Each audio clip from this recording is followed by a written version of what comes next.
दोस्तों आरपीएससी के पेपरों का सलूशन लेकर हम आ चुके हैं। राजस्थान जीके के सॉल्यूशंस करेंगे लास्ट ईयर के। इसमें हम ईओ आरओ के लास्ट ईयर के पेपर देख रहे हैं, आरएस के भी देख रहे हैं, पीएसआई के देख रहे हैं। और ये आगामी ईओ आरओ आरएस और पीएसआई के लिए काफ़ी इंपॉर्टेंट होने वाली है। दोस्तों जो क्वेश्चन पेपर बनता है वो 80% से भी ज़्यादा पुराने पेपरों से होता है या फिर उसके आसपास के क्वेश्चंस होते हैं। तो हमने चैलेंज लिया है 45 दिन का चैलेंज, इसमें 2500 प्लस क्वेश्चंस हम डिस्कस कर लेंगे। तो दोस्तों आगे बढ़ते हैं, आज का क्वेश्चन डिस्कस करते हैं। सबसे पहले देखते हैं राजस्थान राज्य मानवाधिकार आयोग का संगठन है। दोस्तों जो राजस्थान राज्य मानवाधिकार आयोग है इसकी स्थापना कब हुई थी? 23 मार्च 2000 में इसकी स्थापना हुई थी। ठीक है, 2000 में इसकी स्थापना हो गई। तो ये संगठन है वो है 1+2 यानी कि 2 सदस्य होंगे और एक इसका अध्यक्ष होगा। तो इसका वर्तमान में अध्यक्ष हैं जीके व्यास जी। इनके वर्तमान में अध्यक्ष कौन है? जीके व्यास जी। और सबसे पहले जो अध्यक्ष रही हैं वो कौन थी? कांता भटनागर, है ना। तो प्रथम अध्यक्ष कौन थे? कांता भटनागर। और अभी वर्तमान अध्यक्ष कौन है? गोपाल कृष्ण व्यास। दोस्तों तो इसका सही आंसर है 1 अध्यक्ष और 2 सदस्य, यानी कि कौन सा आंसर हो गया? 4th नंबर का आंसर हो गया। तो मैं इसको येलो कर देती हूँ यानी कि हाईलाइट कर देती हूँ। आगे क्वेश्चन नंबर 2 देखते हैं। निम्नलिखित में से कौन सा अंतर्राष्ट्रीय श्रम कॉन्फ्रेंस के अध्यक्ष रह चुके हैं? किसके अध्यक्ष रह चुके हैं? दोस्तों जो अंतर्राष्ट्रीय श्रम कॉन्फ्रेंस है उसकी स्थापना कब हुई है? 1950 में। उस टाइम पे अध्यक्ष कौन रह चुके हैं इनके? तो जगजीवन राम इसके अध्यक्ष रह चुके हैं। अंतर्राष्ट्रीय श्रम कॉन्फ्रेंस के अध्यक्ष रह चुके हैं Jagjivan Ram. Next question discuss करते हैं। भंडारकों का पूर्णतया दमन निम्नांकित में से किसने किया है? दोस्तों जो भंडारक थे उनका दमन किस शासक ने किया है? तो किस शासक ने किया है दोस्तों? ये पृथ्वीराज चौहान तृतीय ने किया था। यानी कि जो भंडारकों का पूर्णतः दमन करने वाले शासक थे वो अजमेर के पृथ्वीराज चौहान थे। ठीक है, गढ़ बिडली दुर्ग कहाँ स्थित है? दोस्तों कौन से दुर्ग की बात हो रही है? गढ़ बिडली कहाँ स्थित है ये पूछा गया है, तो अजमेर में। जो अजमेर की तारागढ़ जिला है वहाँ पर अजमेर के तारागढ़ जिले में गढ़ बिडली दुर्ग स्थित है। सिरोही में नहीं है, बारा में नहीं है और कुशलगढ़ में नहीं है। नेक्स्ट बढ़ते हैं। राजस्थान की संस्कृति में ओरण संबंधित है। दोस्तों ओरण किसे कहा जाता है? वनों को ओरण कहा जाता है। तो राजस्थान की संस्कृति में ओरण किसे कह देंगे? एक लोक उत्सव को नहीं, ये नहीं है। ठीक है, एक विशिष्ट भोजन को भी नहीं बोलेंगे, एक विशिष्ट आभूषण को भी नहीं कहेंगे। ये पर्यावरण संरक्षण की एक परंपरा है। ये बात बिल्कुल सही है। यानी कि जो राजस्थान की संस्कृति है उसमें ओरण किसे कहा जाता है? पर्यावरण संरक्षण की एक परंपरा को ओरण कहा गया है। आगे बढ़ते हैं। सुरथोत्सव के लेखक कौन है? किस चीज के सुरथोत्सव के लेखक कौन है? ये सोमेश्वर है। दोस्तों सोमेश्वर सुरथोत्सव के लेखक है। उन्होंने कीर्ति कौमुदी नामक एक और पुस्तक लिखी है। यानी कि ये जो 2 ग्रंथ हैं सुरथोत्सव और कीर्ति कौमुदी सोमेश्वर ने लिखे हैं। आगे बढ़ते हैं। भारत के उत्तर पश्चिमी भाग में शीतकालीन वर्षा किस कारण से प्रारंभ होती है? किसकी बात हो रही है? भारत के उत्तर पश्चिमी भाग में, यानी कि उत्तर पश्चिमी भाग में कौन सा है? हमारा राजस्थान आ जाता है। तो यहाँ पर कौन सी जो शीतकालीन में वर्षा होती है वो किस वजह से होती है? तो पश्चिमी विक्षोभों की वजह से होती है। दोस्तों जो पश्चिमी विक्षोभों की वजह से होती है शीतकालीन वर्षा वो कौन सी है? उत्तर पश्चिम भारत में होने वाली शीतकालीन वर्षा किससे होती है? पश्चिमी विक्षोभों से होती है। ठीक है, आगे बढ़ते हैं। सिंह भूमि। दोस्तों सिंह भूमि कहाँ पे स्थित है? ये झारखंड में स्थित है। कि खनन के लिए प्रसिद्ध है। दोस्तों सबसे ज़्यादा जो लोहा अयस्क है वो कहाँ से खनन किया जाता है? सिंह भूमि झारखंड से। तो ये आंसर इसका सही है। सिंह भूमि झारखंड में लोहा अयस्क के खनन के लिए ये काफ़ी प्रचलित है। ठीक है, प्रसिद्ध है।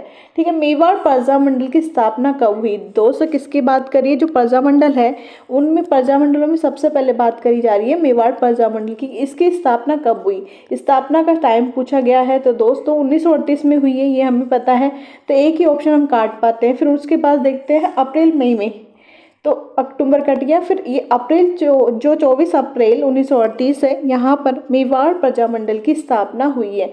स्थापना पूछी गई कब हुई है? तो 24 अप्रैल 1938 को मेवाड़ प्रजामंडल की स्थापना हुई थी। आगे बढ़ते हैं। The accidental prime minister the making and unmaking of Manmohan Singh पुस्तक किसने लिखी है? दोस्तों, जो accidental prime minister the making and unmaking पुस्तक है वो मनमोहन सिंह के बारे में है। और इसके लेखक कौन है, किसने लिखी है, तो दोस्तों संजय बारू ने लिखी है। इसके डॉक्टर मनमोहन सिंह नहीं है, वीपी सिंह भी इसके लेखक नहीं है और राजीव गांधी भी इसके लेखक नहीं है। ठीक है, इसके कौन है, संजय बारू इसके लेखक है। नेक्स्ट क्वेश्चन देखते हैं, निम्न में से कौन संविधान की प्रारूप समिति के सदस्य थे। दोस्तों यहाँ पे अध्यक्ष नहीं पूछा गया है, सदस्य पूछा गया है। सदस्य कौन कौन थे, कि कौन सी समिति के, प्रारूप समिति की, जो संविधान के लिए प्रारूप समिति बनाई गई थी उसके सदस्य कौन कौन है। एन गोपाल स्वामी ये थे, जवाहरलाल नेहरू नहीं थे, अल्लादी कृष्ण स्वामी अय्यर ये भी थे, सरदार पटेल नहीं थे। तो दोस्तों फर्स्ट और थर्ड जिस भी ऑप्शन में होगा वो हमारा सही हो जाएगा, यानी कि फर्स्ट और थर्ड जो ऑप्शन है वो 4th नंबर का ऑप्शन है, ये बिल्कुल सही है। यानी कि जो संविधान प्रारूप समिति थी उसके अध्यक्ष तो कौन थे, डॉक्टर भीमराव अंबेडकर, लेकिन उसके सदस्य कौन थे, गोपाल स्वामी और अल्लादी कृष्ण स्वामी अय्यर। तो आंसर क्या हो गया, फर्स्ट एंड थर्ड। आगे बढ़ते हैं, आम्र वर्षा मैंगो शावर भारतीय किस क्षेत्र या राज्य से संबंधित है। दोस्तों जो आम्र वर्षा मैंगो शावर भारतीय किस राज्य से संबंधित है, तो ये भारत के दक्षिण भारत से संबंधित है। कि दक्षिण भारत में आम्र वर्षा कहते हैं, जब आम के लिए बारिश होती है उसे आम्र वर्षा कह देते हैं।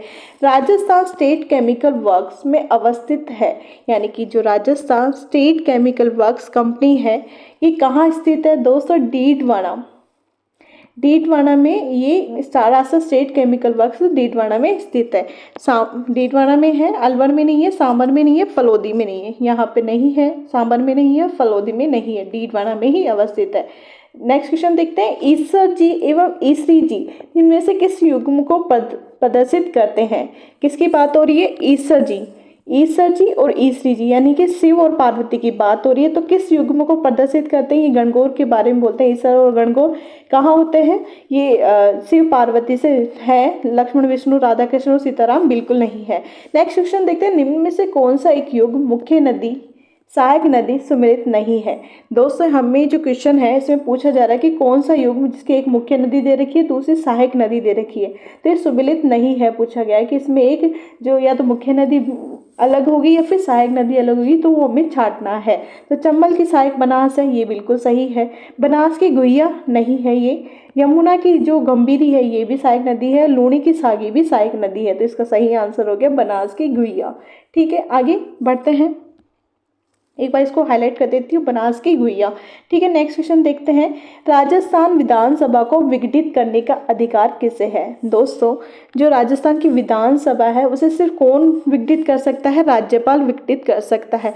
और ये आर्टिकल किस के अंतर्गत कर सकता है, आर्टिकल 174 के तहत राज्यपाल राजस्थान विधानसभा को विघटित करने का अधिकार रखता है। तो राज्यपाल इसका सही आंसर है।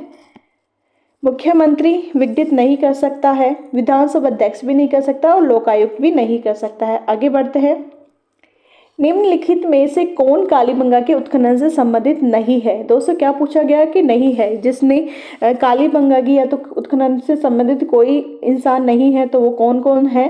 दोस्तों इसमें 3 लोग हैं, जैसे MT खरे ये भी थे, BK थापर और BB लाल ये तीनों थे। ये PG जो लाल है ये नहीं है, यानी कि इसका आंसर कौन सा हो जाएगा, थर्ड आंसर हो जाएगा। MT खरे, थापर और BB लाल तो इसके उत्खनन से संबंधित इंसान थे। तो यहाँ पे क्या पूछा गया है कि नहीं है, यानी कि जो उत्खनन से संबंधित इंसान नहीं है वो कौन है, PG लाल। तो आंसर कौन सा हो जाएगा, 3 इसका आंसर हो गया। ठीक है, आगे बढ़ते हैं, राजस्थान विधानसभा के द्वितीय अध्यक्ष कौन थे। दोस्तों जो राजस्थान की विधानसभा है उसके द्वितीय अध्यक्ष कौन थे, द्वितीय अध्यक्ष की बात पूछी जा रही है, तो द्वितीय अध्यक्ष कौन थे, रामनिवास मिर्धा जी इसके द्वितीय अध्यक्ष थे। ठीक है, आगे बढ़ते हैं, किस वर्ष भारतीय कम्युनिस्ट पार्टी को 2 दलों से CPI और CPIM में विभाजन हुआ है। क्वेश्चन पूछा गया है कि जो CPI और CPIM में विभाजन हुआ था किसका, भारतीय कम्युनिस्ट पार्टी का। और पार्टी की जो स्थापना हुई थी कब हुई थी, 1925 में, लेकिन जो विभाजन हुआ है वो कब हुआ है, तो इसमें पूछा गया है आंसर 1964 इसका सही आंसर है। यानी कि जो भारतीय कम्युनिस्ट पार्टी है वो दलों में CPI और CPIM में विभाजित हो गई थी कब, 1964 में। धींगा गणगौर कहाँ मनाया जाता है, किसकी बात होती है, धींगा गणगौर के त्यौहार की बात होती है कि कहाँ मनाया जाता है, तो ये मनाया जाता है जोधपुर में, यानी कि धींगा गणगौर कहाँ की प्रसिद्ध है? जोधपुर की। उदयपुर की नहीं है, जयपुर की नहीं है और बीकानेर की नहीं है। आंसर कौन सा सही है? आंसर सही है जोधपुर, बिल्कुल सही है। नेक्स्ट बढ़ते हैं, निम्नलिखित में से कौन राजस्थान के राज्यपाल नहीं रहे? दोस्तों यहाँ पे पूछा राज्यपाल नहीं रहे, तो सबसे पहले अंडरलाइन कर देते हैं कि राज्यपाल जो राजस्थान के नहीं रहे हैं उनको हमें छांटना है। तो देख लेते हैं कौन हमारे राज्यपाल नहीं रहे हैं। तो देखो, air chief marshal OP Mehra ये रहे हैं, क्योंकि ये ओलंपिक कमेटी के अध्यक्ष भी रहे थे, तो ये क्वेश्चन पूछा गया है, तो ओपी मेहरा भी रहे हैं। सरदार जोगेंद्र सिंह भी रहे हैं, सरदार हुकुम सिंह भी रहे हैं। जो नहीं रहे हैं वो फील्ड मार्शल सेम मानेकशॉ नहीं रहे हैं। तो आंसर हमारा सही हो गया, क्योंकि यहाँ पे नहीं पूछा है, नहीं पूछा है, तो हमारा आंसर एक हो गया, फील्ड मार्शल सेम मानेकशॉ नहीं रहे हैं। ठीक है, नौ चौकी बांध कहाँ स्थित है? दोस्तों, जो नौ चौकी है ये बांध कहाँ स्थित है? ये राजसमंद में स्थित है, राजसमंद झील के किनारे। यानी कि इसका आंसर सही हो गया कि जो नौ चौकी की पाल है वो कहाँ स्थित है? राजसमंद झील के किनारे पे। तो जो राजसमंद झील है वो राजसमंद में ही है, और नौ चौकी बांध भी वहीं पे स्थित है। आगे बढ़ते हैं, गरासिया जनजाति के गांव के मुखिया को किस नाम से जाना जाता है? दोस्तों, कौन सी जनजाति की बात हो रही है? गरासिया जनजाति की। तो वहाँ के जो गांव का मुखिया होता है उसे किस नाम से कहा जाता है? दोस्तों, ये सैलोत होता है। यानी कि जो सैलोत होता है वो कौन होता है? गरासिया गांव के मुखिया, गरासिया जनजाति के गांव का मुखिया सैलोत होता है। गमेती नहीं होता है, घोड़ नहीं होता है, कोतवाल नहीं होता है। नेक्स्ट बढ़ते हैं, जनसंख्या घनत्व मापने की विधाओं में से कायिक घनत्व मापने के लिए निम्न में से किसे चुना जाता है? दोस्तों, which of the following parameters taken for the consideration of physiological density? दोस्तों, यहाँ पे कायिक घनत्व का मतलब है, कायिक घनत्व का मतलब है फिजियोलॉजिकल डेंसिटी। फिजियोलॉजिकल डेंसिटी यानी कि जनसंख्या घनत्व मापने के लिए विधाओं में से कायिक घनत्व मापने के लिए इनमें से किसे चुना जाता है? तो दोस्तों, किसे चुना जाएगा? ये जो कुल कृषि योग्य भूमि है उसे कैसे लेता है? फिजियोलॉजिकल डेंसिटी के रूप में इसको जो मापने का ये पैरामीटर होता है, कुल कृषि योग्य भूमि। रूठी रानी के नाम से कौन प्रसिद्ध है? दोस्तों, जो रूठी रानी है उस नाम से प्रसिद्ध रानी उमादे। वीरो नहीं थी, रामो नहीं थी, राम प्यारी नहीं थी। जो रानी उमादे है वो किस नाम से प्रसिद्ध रही है इतिहास में? तो वो रूठी रानी उमादे नाम से प्रसिद्ध रही है। ठीक है, आगे बढ़ते हैं, निम्नलिखित नदियों में से कौन सी नदी आंतरिक प्रवाह क्षेत्र के अंतर्गत नहीं आती है? दोस्तों, इसमें पूछा है कि जो आंतरिक प्रवाह की नदी क्षेत्र के अंतर्गत नहीं आती है, नहीं है पूछा है। तो सबसे पहले हम इसकी ट्रिक जान लेते हैं, घर का सारा काम मेरा है। घर का सारा काम मेरा है। तो हम देख लेते हैं इसमें जो नदी नहीं है वो कौन सी है? कातली। का से है कातली, यानी कि ये नदी तो इस किसके अंतर्गत है? आंतरिक प्रवाह के अंतर्गत है। घग्गर, घर से घग्गर, तो घग्गर भी है। ठीक है, काम से है काकड़ी, तो काकड़ी नदी भी है। यानी कि जो खारी नदी है हमारा, खारी जो नदी है ये हमारी इसके अंतर्गत नहीं आती है। ठीक है, और ये बाकी की तीनों आती है, कातली, घग्गर और काकड़ी आंतरिक प्रवाह की नदियां हैं, जबकि खारी आंतरिक प्रवाह की नदी नहीं है। तो आंसर कौन सा हो जाएगा? 2 नंबर। निम्नलिखित में से किस ब्रिटिश भारत अधिनियम द्वारा केंद्र में द्वैत शासन स्थापित किया गया था? दोस्तों, भारत शासन अधिनियम 1935 हमेशा याद रखना कि कोई भी जो नियम बदला हुआ है तो ब्रिटिश भारत अधिनियम द्वारा केंद्र में द्वैत शासन स्थापित किया गया था, तो भारत शासन अधिनियम 1935 है, इसका सही आंसर है। नेक्स्ट पढ़ते हैं, दामोद भील जनजाति के लोग अधिकांशतः राजस्थान के किस जिले में निवास करते हैं? दोस्तों, डामोर और कथोड़ी जनजाति कहाँ स्थित है? डामोर और कथोड़ी जो जनजाति है वो लोग अधिकांश राजस्थान के दक्षिण में निवास करते हैं। ये राजस्थान है, राजस्थान के दक्षिण में कौन से है? कथोड़ और डामोर जनजाति। तो डामोर जनजाति की बात हुई है तो स्पेशली आंसर आ जाता है डूंगरपुर। यानी कि जो डूंगरपुर है वहाँ पर कौन सी जाति निवास करती है? ये डामोर जनजाति यानी भील जनजाति जो निवास करती है। नेक्स्ट पढ़ते हैं, राजस्थान के निम्नलिखित मुख्यमंत्रियों में से पदभार ग्रहण करने के क्रम का सही विकल्प चुनें। दोस्तों इसमें क्वेश्चन पूछा जाता है किसके बारे में, मुख्यमंत्रियों के बारे में, ठीक है। और पदभार ग्रहण करने का सही क्रम भी पूछा गया है। तो सबसे पहले आए थे बख्तुल्ला खान, फिर हरिदेव जोशी, भैरव सिंह शेखावत, फिर जगन्नाथ पहाड़िया। ये आंसर बिल्कुल सही है। और ये जो बख्तुल्ला खान सबसे पहले आए थे तो ये हो गया, फिर उसके बाद हरिदेव जोशी आए थे, फिर भैरव सिंह शेखावत और जगन्नाथ पहाड़िया। तो ये बिल्कुल सही क्रम है। नेक्स्ट बढ़ते हैं। राजस्थान के वर्ष 2022-23 की बजट घोषणा के अनुसार किस स्थान पर राजस्थान स्टेट स्पोर्ट्स इंस्टीट्यूट की स्थापना की जाएगी। दोस्तों किसकी बात हो रही है, स्पोर्ट्स की, किसकी, स्पोर्ट्स इंस्टीट्यूट की स्थापना की बात हो रही है। तो स्पोर्ट्स इंस्टीट्यूट है, 1 सेकेंड सॉरी, हाँ, जो sports Rajasthan state sports institute है वो कहाँ पे स्थापित किया जाएगा, जोधपुर में। कब की बात हो रही है, राजस्थान की वर्ष 2022-23 का जो बजट है उसमें ये पूछा गया है कि Rajasthan state sports institute Jodhpur में स्थापित किया जाएगा। 2022 के राजीव गांधी ग्रामीण ओलंपिक खेलों में शामिल खेलों का सही समूह पहचानिए। क्या पूछा जा रहा है कि जो 2022 में राजीव गांधी ग्रामीण ओलंपिक खेल हुए थे उनमें शामिल खेलों का सही समूह पूछ रहा है। तो दोस्तों जो शामिल समूह है वो है कबड्डी और शूटिंग बॉल और हॉकी। ये दोनों आंसर इसके बिल्कुल सही है। इसमें कबड्डी और फुटबॉल नहीं है, फुटबॉल तो था ही नहीं, तो फुटबॉल वाले का ऑप्शन जैसे हमने काटे, और हॉकी था, शूटिंग बॉल था और कबड्डी था। तो ये आंसर हो गया। तो आगे बढ़ते हैं। इंदिरा गांधी महिला शक्ति उद्यम प्रोत्साहन योजना। दोस्तों किसकी बात होती है, ये योजना है इंदिरा महिला शक्ति उद्यम प्रोत्साहन योजना। तो ये कब स्टार्ट की गई है, राजस्थान सरकार द्वारा कब प्रारंभ की गई है, 2019 में प्रारंभ की गई है। जो इंदिरा महिला शक्ति उद्यम प्रोत्साहन योजना है वर्ष 2019 में प्रारंभ की गई है। नेक्स्ट बढ़ते हैं, मुख्यमंत्री अनुप्रति कोचिंग योजना। दोस्तों ये मुख्यमंत्री की जो कोचिंग योजना है, अनुप्रति कोचिंग योजना, यहाँ से क्वेश्चन आ गया। ये बहुत इंपॉर्टेंट योजना है इनके हिसाब से, तो इससे क्वेश्चन जरूर बनता ही एग्जाम में। तो ये किस चीज़ से रिलेटेड है, छात्रों को आत्मरक्षा के लिए कोचिंग बिल्कुल नहीं, सड़क सुरक्षा कानून के अनुसार छात्रों को ड्राइविंग कोचिंग बिल्कुल नहीं, ग्रामीण ओलंपिक खेलों के लिए कोचिंग नहीं, प्रतियोगी परीक्षाओं के लिए कोचिंग। ये बिल्कुल सही आंसर है। जो मुख्यमंत्री अनुप्रति कोचिंग योजना है वो क्या है, प्रतियोगी परीक्षाओं के लिए कोचिंग के लिए है।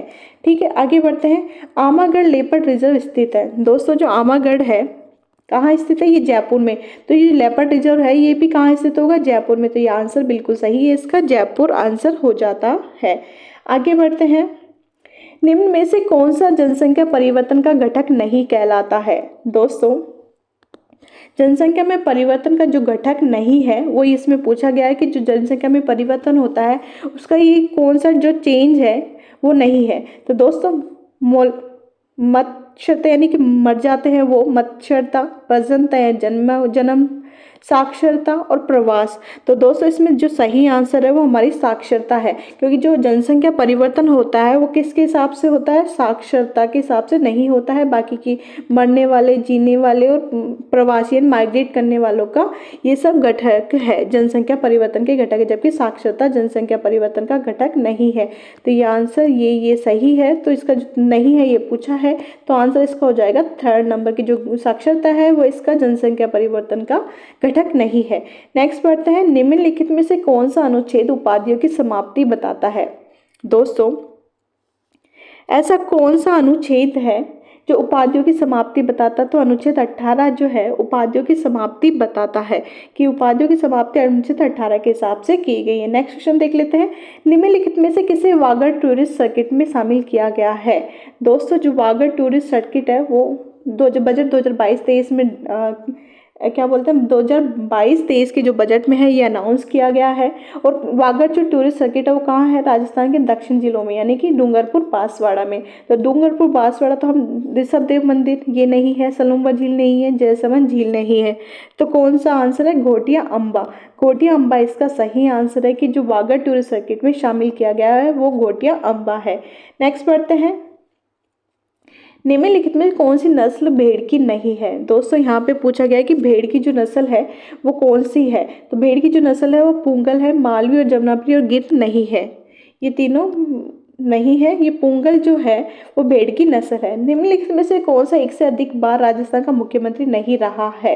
क्या पूछा गया है कि जो एक से अधिक बार राजस्थान के मुख्यमंत्री नहीं रहे हैं वह कौन है?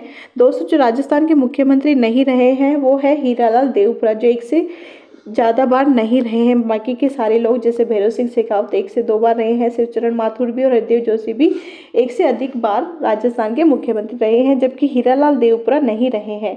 वर्तमान में गुट निरपेक्ष आंदोलन में कितने सदस्य हैं? किसकी बात हो रही है? वर्तमान में जो गुट निरपेक्ष आंदोलन में 120 सदस्य रहे हैं। कितने सदस्य? गुट निरपेक्ष आंदोलन में 120 सदस्य रहे हैं। मारदड़ी क्या है? दोस्तों, मारदड़ी एक खेल है।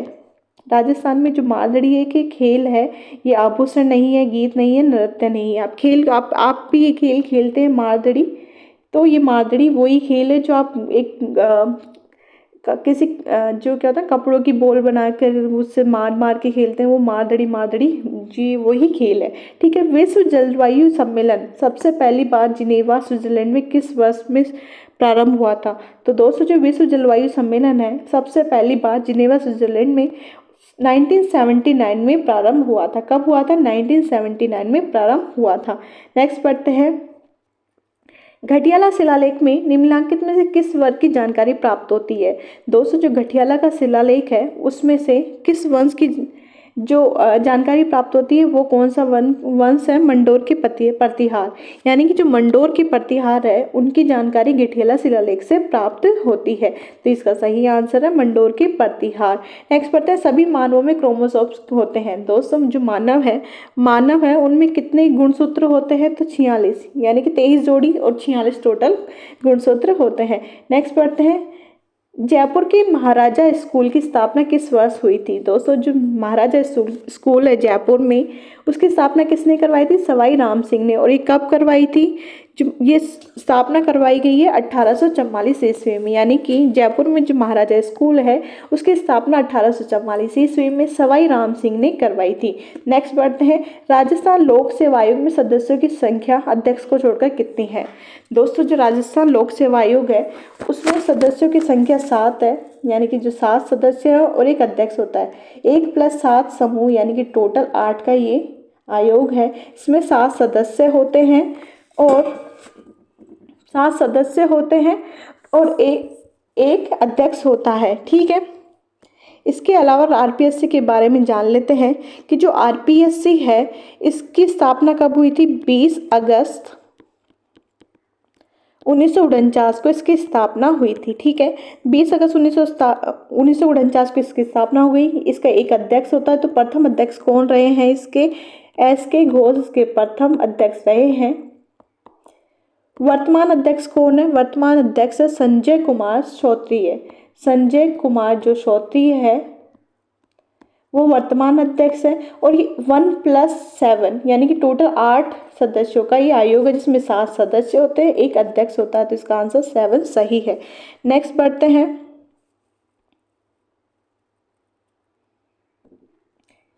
निम्नलिखित में से राजस्थान में जायद की फसल की अवधि कौन सी है? दोस्तों, अवधि यानी कि टाइम पीरियड पूछा जा रहा है, अवधि पूछी जा रही है। और किस फसल की? राजस्थान में जायद फसल की अवधि। तो दोस्तों, अब जायद की जो फसलें हैं वो गर्मियों में होती है, यानी कि मार्च से जून का जो समय होता है वो जायद की फसलों का होता है।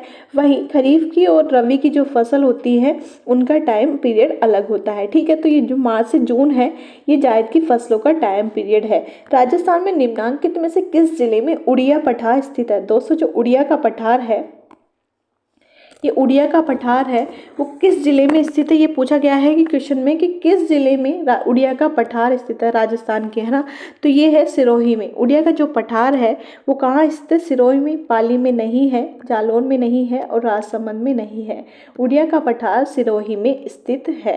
नेक्स्ट पढ़ते हैं। दून और द्वार हिमालय के किस भाग में पाए जाते हैं?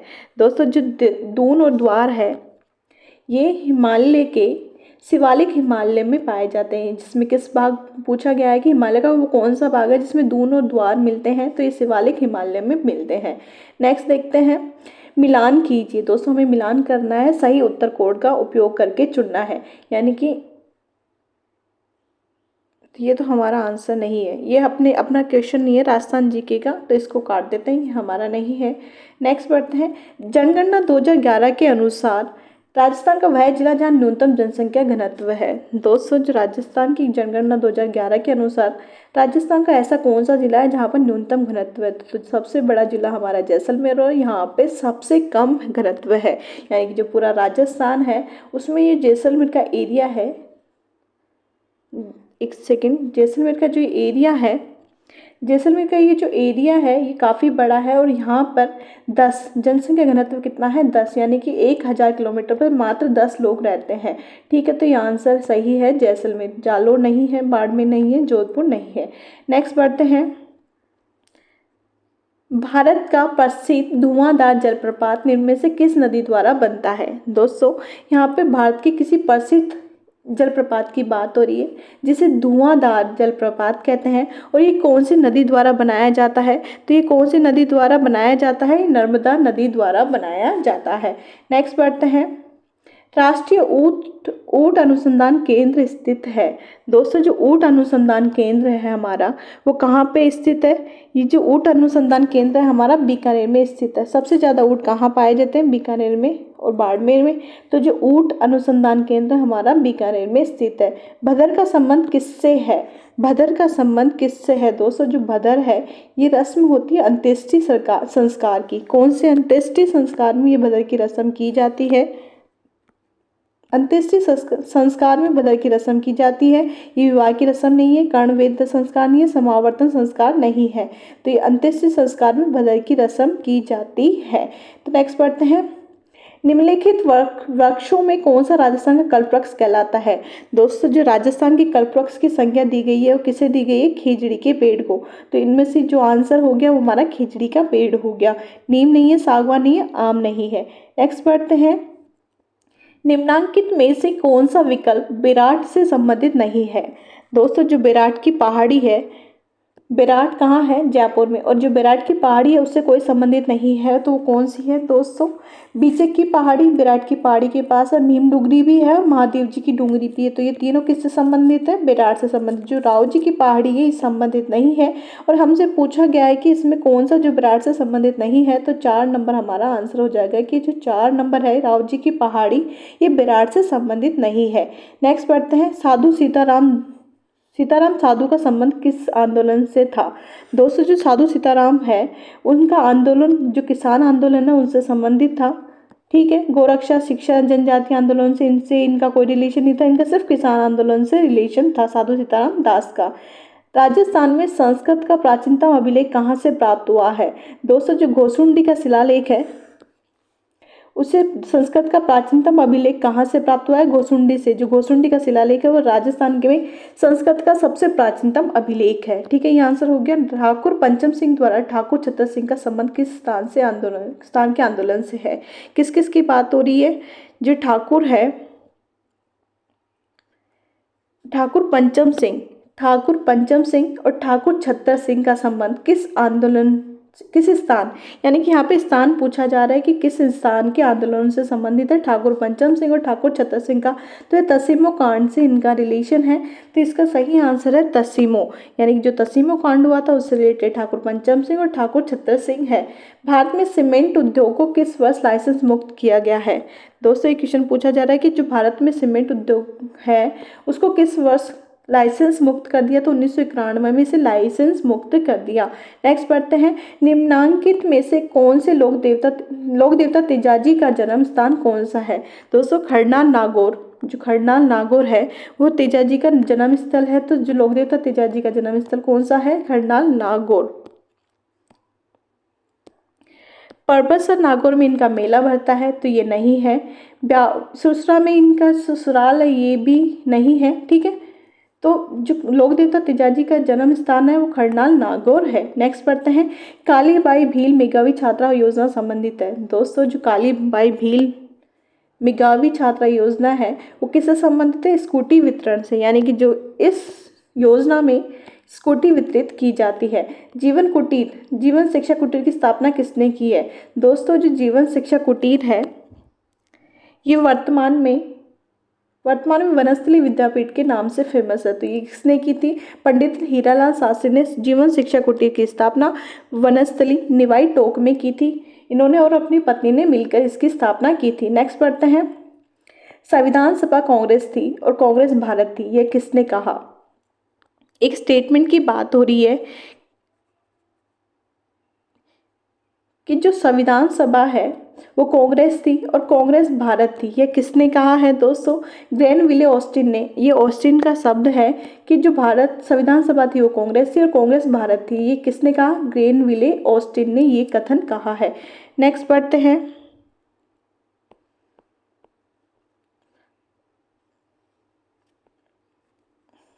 ये क्वेश्चन वापस रिपीट हो गया है कि जो संविधान सभा कांग्रेस है, कांग्रेस ग्रेनविले ऑस्टिन थी। नेक्स्ट क्वेश्चन पढ़ते हैं। ओके,